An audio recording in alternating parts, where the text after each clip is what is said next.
Union Civil Aviation Minister Ram Mohan Naidu delivered an address at the inauguration of the Bhogapuram International Airport, praising the efforts of Andhra Pradesh Chief Minister Nara Chandrababu Naidu and highlighting the Prime Minister Narendra Modi's support for the project. Recalling the day the foundation stone was laid and contrasting it with the airport's inauguration, he described the project as a milestone in the region's development. Ram Mohan Naidu said North Andhra was no longer a neglected region but was emerging as a gateway to global opportunities. He expressed confidence that the airport would accelerate economic growth, investment, tourism and employment across the region. Uttarandhra అంటే ప్రతి ఒక్కరు కూడా ప్రపంచం వైపు చూసేవాళ్ళు.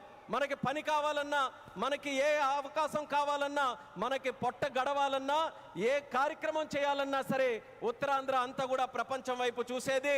కానీ ఈరోజు మన భోగాపురం ఎయిర్పోర్ట్ చూసిన తర్వాత ప్రపంచం ఉత్తరాంధ్ర వైపు చూస్తుందన్నది గర్వంగా మనందరం కూడా తెలియజేసుకోవాలి. అవకాశాల నిధిగా భోగాపురం విమానాశ్రయం మన ప్రధానమంత్రి గారి చేతుల మీదుగా ఈరోజు ప్రారంభోత్సవం కానుంది.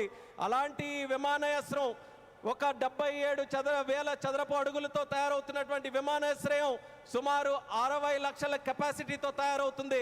ఎంఆర్ఓ కానీ ఎంతోమంది యువకులకి ఉద్యోగాలు ఇచ్చే అవకాశం ఇక్కడ కలగబోతుంది. ఎడ్యూసిటీ ద్వారా రేపు భవిష్యత్తులో ప్రపంచంలో ఉన్నటువంటి ఏవియేషన్ వర్క్ ఫోర్స్కి ట్రైనింగ్ మన ఉత్తరాంధ్రలో మన భోగాపురంలో జరగబోతుందనడానికి కూడా నేను ఎంతో గర్వపడుతున్నానని తెలియజేస్తున్నాను.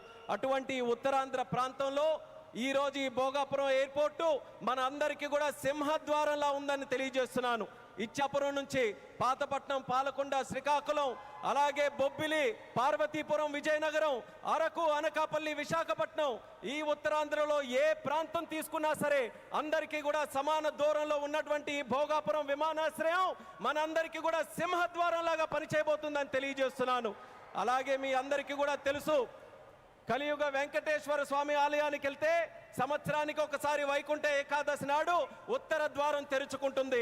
అలా మన ఆంధ్రప్రదేశ్ అభివృద్ధి కోసం ఈ రోజు ఉత్తర ద్వారంలో మన